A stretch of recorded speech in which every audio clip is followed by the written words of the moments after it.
Okay, we have a practice problem here, which is different from the one on the actual quiz, but it's a bit more tough, and I just drew a bunch of patterns that would be harder to do, and I think for this one, like, actually just getting the values would just be the faster way. So, I haven't done this problem yet. I just randomly drew it, and here it goes. So I just want to show how fast it can be, because I realized like an 11-minute video probably doesn't make it look very worth it to learn. So anyhow, yeah, just starting on this problem. So first, all these figures, same problems before. So first one's a 4. Next one's a 9 plus 4 is 13. And the next one's 5, 25 plus 3 plus it's 30. And then this is freaking what, 7, 49 plus 4 plus 2 is 55. And so right here, first differences are 9, 17, wait, yeah, 17, and then 30 to 55 is a 25.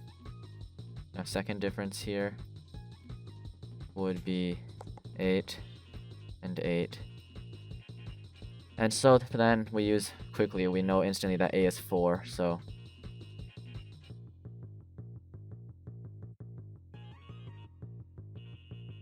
so 4x squared plus bx plus c, and then next we just plug in 1, so 4 plus b plus c equals to the first value, 4.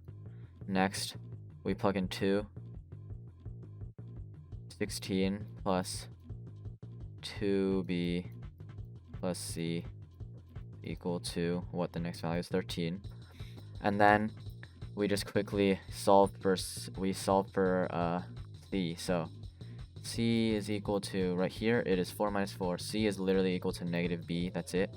And the other one, c is equal to negative 3 minus 2b. So these are some odd numbers, but don't worry, it'll work out. So then quickly, the negative b equals to negative 3 minus 2b plus 2b on both sides. B is equal to negative 3. And so right here, we know b is equal to negative 3, and then we know c is negative b. So it is, final equation is solved. Not 4x squared minus 3x plus 3 equals the squares. And that's it. And we can quickly test this in, but that shouldn't have taken that long.